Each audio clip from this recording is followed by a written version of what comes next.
Good evening, everybody, and welcome to another episode of my, whatever you want to call it, Hot Wheels restoration, customization, Matchbox restoration, customization. I just wanted to highlight some of the cars that I've done here in the past couple weeks. Some of them you can see them on the slideshows, but we'll talk about them as we go here. Like I say, this is what I consider customization that I did. It is probably, I don't know, 5 or 10 years old. I think it is, maybe 5 years old, from Hot Wheels. Had ugly wheels on it, had a semi-decent tampo job, but I wanted to do something, I guess, like a, I don't know, they probably have a proper word for it. It's to make it look like a Redline, but it's not. But like I say, I used the olive on this to look like the car that John Wayne drove in the movie McHugh, which was probably from 73 or 74. He had a Super Duty Trans Am in Brewster Green that looked just like this one. So I did that to commemorate that car.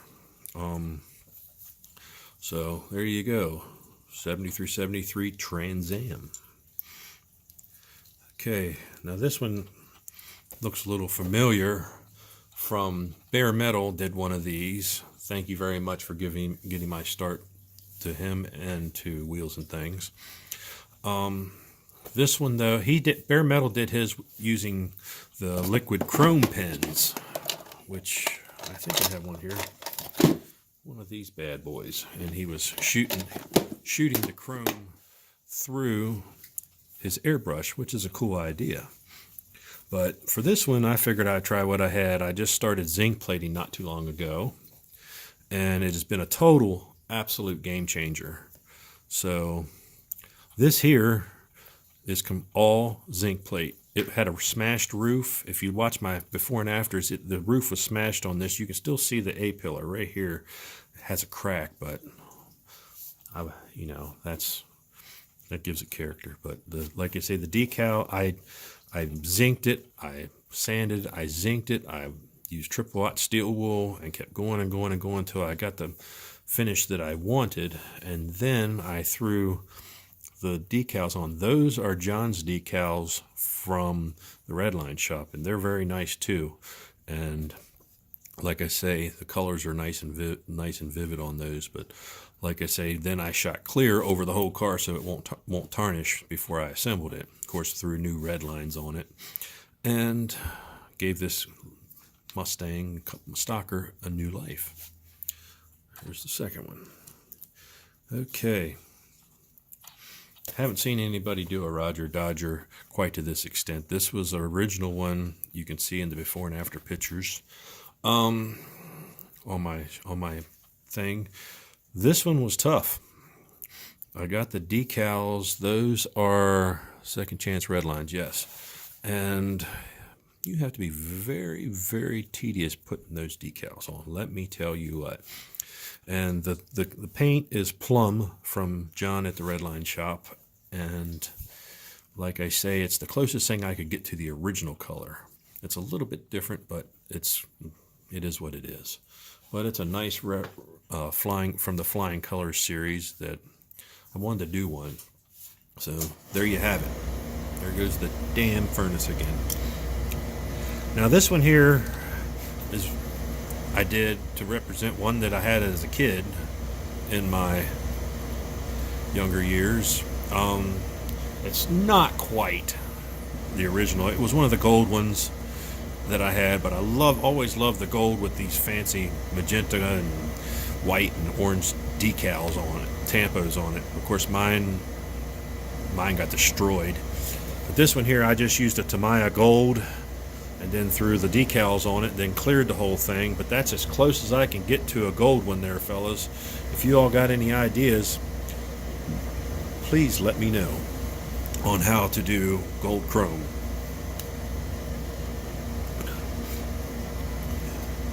Okay, now for the other Flying Colors series, I got this one. This thing didn't have but a few stitches of paint in the hood, in the interior of the engine bay, and so I did a full restoration on this one. I think this one had a messed up roof and we had to straighten her out. Like I say, it cleaned up real nice, and those are Second Chance Redlines decals. I know it didn't have a painted tail or a front, but it looks better that way. So I did it for my collection. Like I say, these water slide decals, they're a game changer for the ones that have tampos. Now this one here I'm really happy with. It is the Sugar Caddy, which has one of John's replacement hoods, which fit very well. And I got the glass from John too, yeah, because the windshield had a crack in it. Bright Vision wheels.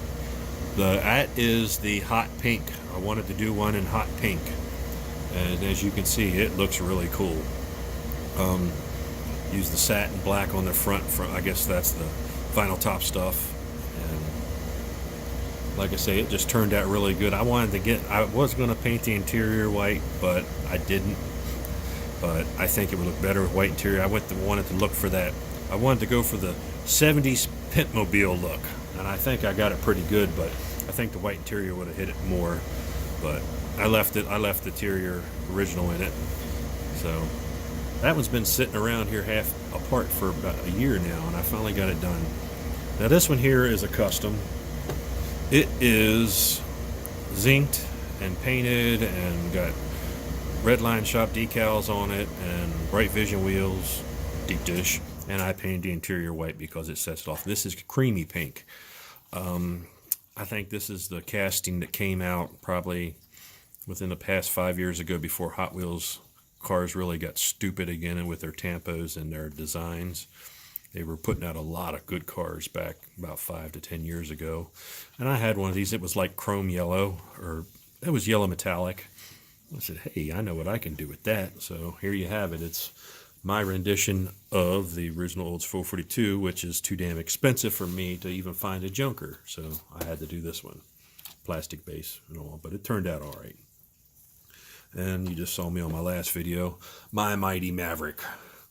I have one that's older with the big wing on the back that it's going to be restored here eventually. But this one here, I figured I'd give new life to because it was different.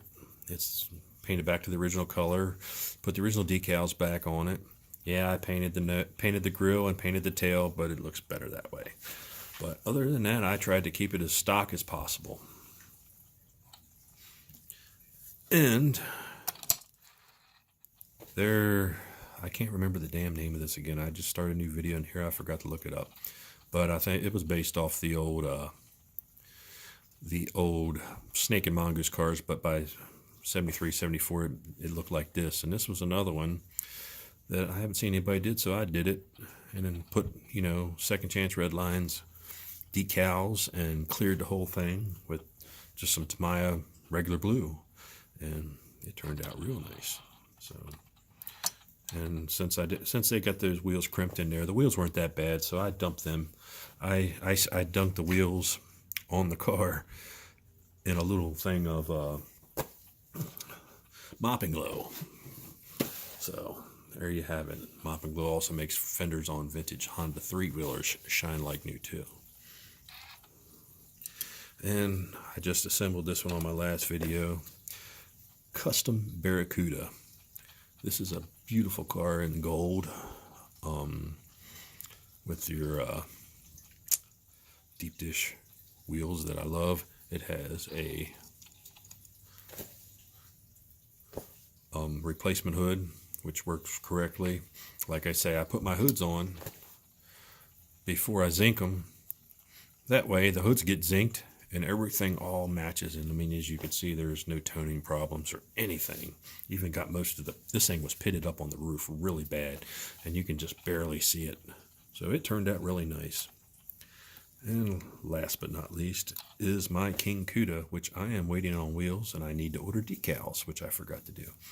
So I ran out of big capped deep dish wheels. So, but I painted this, and this is the first one I've painted in lime apple.